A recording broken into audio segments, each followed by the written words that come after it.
Et si le peuple juif avait accepté Jésus comme le Messie il y a 2000 ans? Imagine un instant. Et si l'histoire avait pris un tout autre tournant? Et si, au lieu de rejeter Jésus, le peuple choisi par Dieu l'avait reconnu comme le Messie promis? Ce n'est pas une simple hypothèse théologique, c'est une question qui bouleverse les fondements même de notre foi. Car cette décision, prise il y a 2 millénaires, continue de résonner dans le monde d'aujourd'hui. Pourquoi la souffrance en persiste-t-elle? Pourquoi la paix semble encore si lointaine? La réponse pourrait bien se cacher dans ce moment crucial de l'histoire spirituelle de l'humanité. La Bible elle-même annonçait ce rejet. Zacharie 12:10 nous dit « Ils regarderont vers celui qu'ils ont transpercé ». Et Ésaïe 53 décrivait déjà un Messie méprisé, homme de douleur, rejeté des siens. Tout cela faisait-il partie d'un plan plus vaste? Ou avons-nous manqué une bénédiction divine qui aurait transformé notre monde? Ce que vous allez découvrir aujourd'hui pourrait bien bouleverser votre compréhension du plan de Dieu, pour Israël, pour l'Église et pour vous, personnellement. N'attendez pas. Ce message peut transformer votre foi, raviver votre espérance et vous rapprocher du cœur même de Dieu. Abonnez-vous tout de suite à cette chaîne et activez la cloche pour ne rien manquer, car aujourd'hui, vous allez recevoir une révélation spirituelle rare et puissante. Laissez aussi un commentaire avec votre réflexion. Selon vous, que se serait-il passé si Israël avait accepté Jésus dès le début? Préparez votre cœur. Ce que vous allez entendre aujourd'hui pourrait bien être un tournant dans votre marche avec Dieu. À l'époque de Jésus, une tension spirituelle et politique palpable régnait sur Israël. Le peuple juif, soumis à l'oppression romaine, vivait dans l'attente fébrile d'un libérateur, d'un Messie puissant, semblable à David, qui viendrait briser les chaînes de l'occupation. L'attente messianique n'était pas vague ou passive, elle était brûlante, presque désespérée. On lisait les prophètes, on scrutait les signes, mais on attendait un roi conquérant, pas un homme doux monté sur un âne. Et voilà que Jésus arrive. Il guérit, enseigne avec autorité, accomplit des miracles que personne ne peut nier. Il accomplit même les prophéties d'Ésaïe, de Michée, de Zacharie. Et pourtant, il n'est pas reconnu par ceux qui connaissaient le mieux les Écritures. Pourquoi? Parce que leur cœur était aveuglé par une attente trop humaine. Les chefs religieux, les pharisiens et les docteurs de la loi attendaient un messie politique, un chef militaire, un restaurateur du royaume terrestre d'Israël. Pas un serviteur, pas un homme qui disait « Aimez vos ennemis ». Matthieu 5, 44. Pas quelqu'un qui mangeait avec les pécheurs et dénonçait l'hypocrisie religieuse. Ils attendaient un trône, il leur offrait une croix, ils voulaient la gloire, il leur offrait la repentance. Ils cherchaient un roi, mais Dieu leur avait envoyé un agneau. Et c'est là que l'on voit toute la profondeur du malentendu. Jésus accomplissait parfaitement les Écritures, mais pas celles qu'il voulait entendre. Ésaïe 53 parlait d'un homme de douleur, rejeté, brisé pour nos péchés. Mais qui voulait croire que le Messie devait souffrir? Pour eux, la souffrance n'était pas un attribut divin.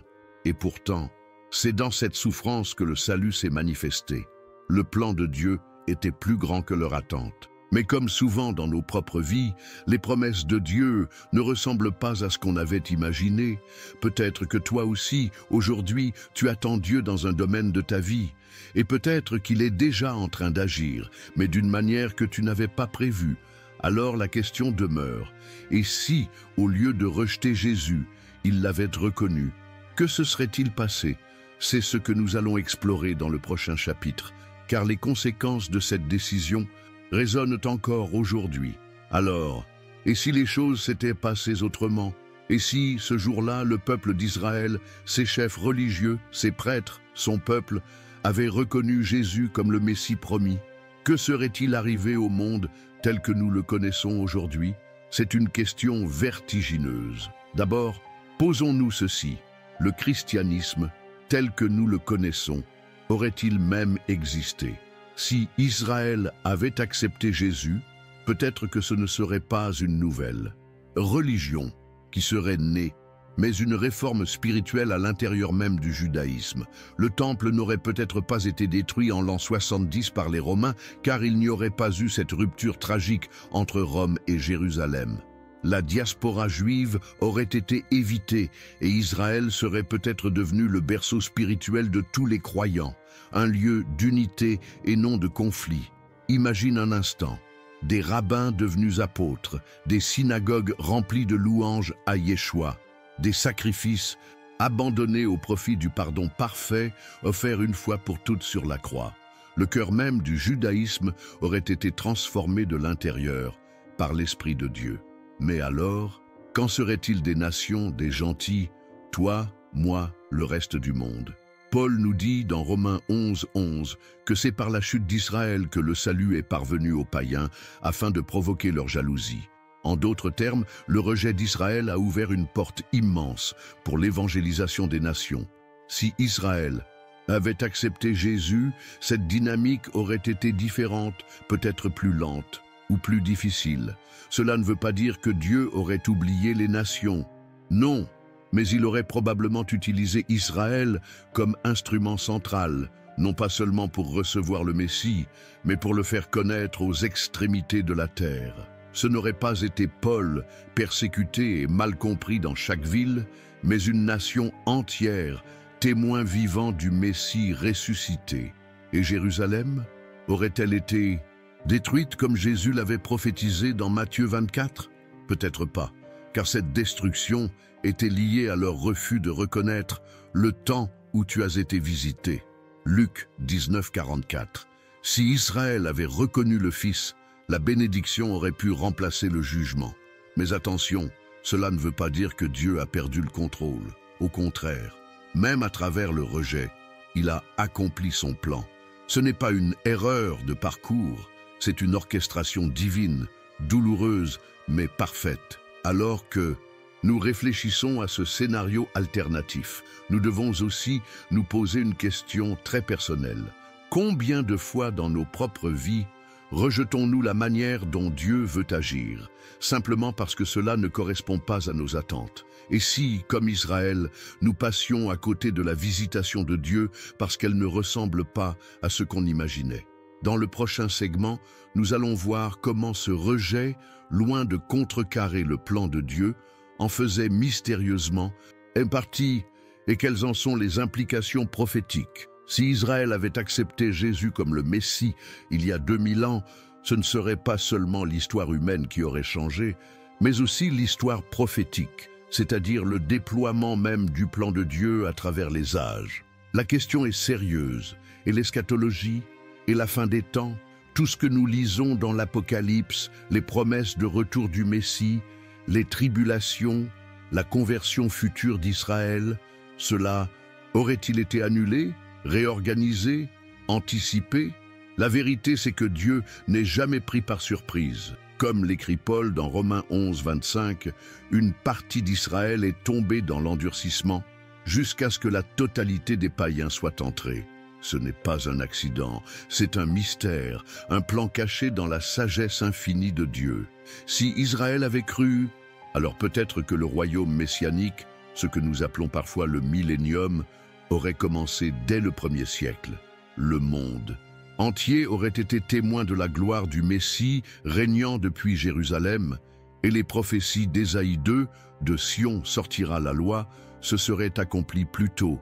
Mais au lieu de cela, Dieu a ouvert une longue parenthèse, appelée le temps des nations, dans laquelle toi et moi sommes appelés à faire partie de son peuple. Mais attention, cela ne signifie pas que Dieu a abandonné Israël. Jamais. Romains 11.1 est formel. Dieu a-t-il rejeté son peuple? Loin de là. Le rejet temporaire a servi un objectif éternel, étendre le salut à toutes les nations, sans jamais oublier la promesse faite à Abraham. Alors, le plan de salut aurait-il été différent? Non. Jésus serait toujours mort pour nos péchés. Il aurait toujours été l'agneau de Dieu.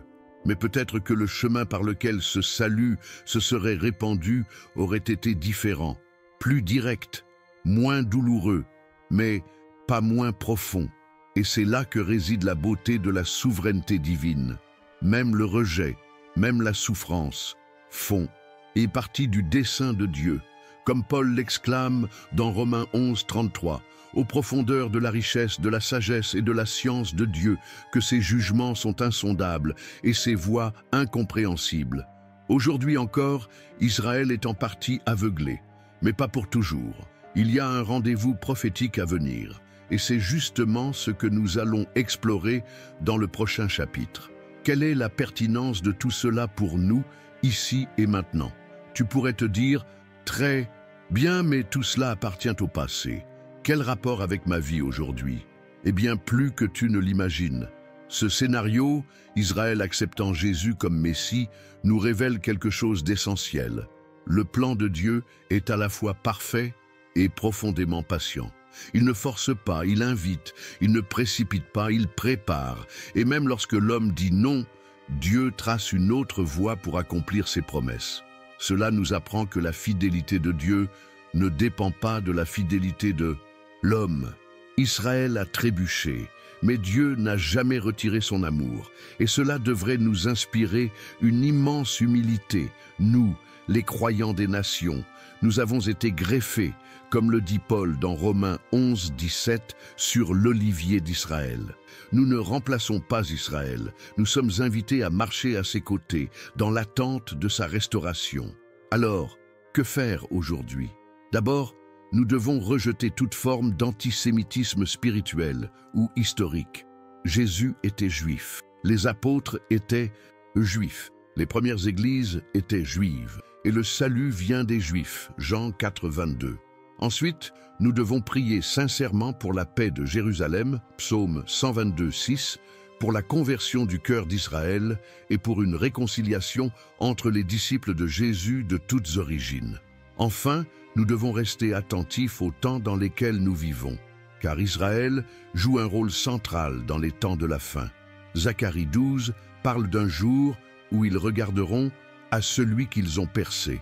Ce jour vient, et il est plus proche que jamais. Nous ne savons pas exactement quand, mais nous savons que Dieu achèvera ce qu'il a commencé. Et toi, es-tu prêt à faire partie de cette histoire? Dans le prochain segment, nous allons voir une vérité encore plus profonde. Comment le rejet même de Jésus faisait déjà partie du plan souverain de Dieu. Et si le rejet de Jésus n'était pas une erreur tragique, mais une étape parfaitement orchestrée par Dieu. Oui, aussi choquant que cela puisse paraître, c'est ce que les Écritures nous révèlent. Dans Actes 2, 23, Pierre parle à la foule de Jérusalem et dit, sans détour, « Cet homme, livré selon le dessein arrêté et selon la prescience de Dieu, vous l'avez crucifié. » Autrement dit, ce que les hommes ont fait par ignorance, orgueil ou peur. Dieu l'avait déjà prévu. Il ne l'a pas seulement permis, il l'avait inclus dans son plan éternel. Cela peut nous troubler. Comment un Dieu juste peut-il permettre une telle injustice? La réponse est justement là.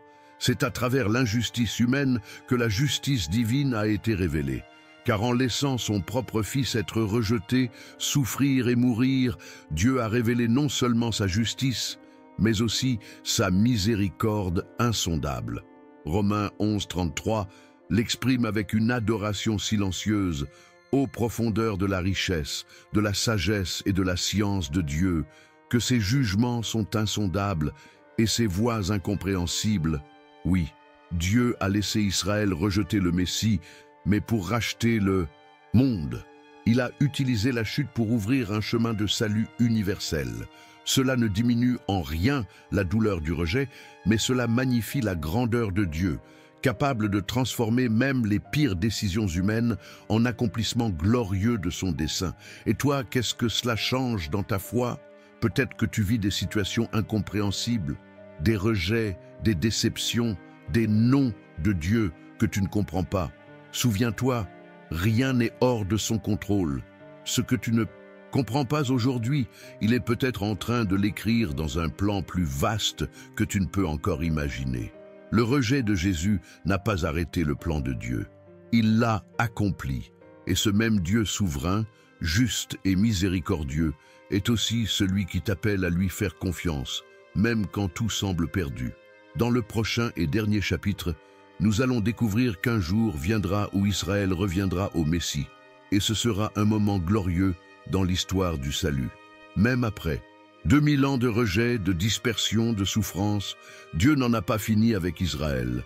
C'est l'une des promesses les plus bouleversantes et encourageantes de toute la Bible. Israël reviendra. Zacharie 12:10 nous parle d'un jour à venir où Dieu déclare « Je répandrai sur la maison de David et sur les habitants de Jérusalem un esprit de grâce et de supplication. Ils regarderont vers moi, celui qu'ils ont percé. » Ce jour n'est pas symbolique. Il est prophétique. Il annonce un réveil national, un retournement de cœur collectif, une conversion sincère, profonde et bouleversante où le peuple qui a autrefois rejeté son Messie tombera à genoux devant lui. Et ce n'est pas une idée marginale. Paul en parle aussi avec une clarté impressionnante dans Romains 11:26, « Et ainsi tout Israël sera sauvé. » Ce n'est pas un vœu pieux, c'est une promesse divine. Mais alors, comment cela s'intègre-t-il dans notre compréhension des temps de la fin? Les interprétations varient. Dans une vision prémillénariste, cette restauration aura lieu juste avant le retour de Jésus, qui viendra établir son règne physique depuis Jérusalem. Israël jouera alors un rôle central dans ce royaume messianique terrestre. Dans une perspective amillénariste, la restauration est vue de manière plus spirituelle. Israël, en tant que peuple, viendra progressivement à la foi en Christ, à travers l'œuvre de l'Église et le réveil des derniers temps. Mais peu importe l'école théologique à laquelle on s'attache, l'appel biblique reste le même: prier pour Israël. Psaume 122:6, prier pour la paix de Jérusalem. Romains 10:1, le vœu de mon cœur et ma prière à Dieu pour eux, c'est qu'ils soient sauvés. Et toi, as-tu déjà prié pour Israël? As-tu déjà demandé à Dieu de répandre son esprit sur ce peuple qu'il appelle la prunelle de son œil? Zacharie 2:8. L'histoire d'Israël n'est pas terminée. Elle entre dans sa dernière ligne droite. Et toi, mon ami, tu es invité à intercéder, espérer et croire pour la restauration de ce peuple choisi, non pas à cause de ses œuvres, mais à cause de la fidélité éternelle de Dieu. Dans un instant, nous allons conclure ce voyage et te poser une question qui pourrait transformer ta manière de lire les prophéties. Alors maintenant, je te pose la question.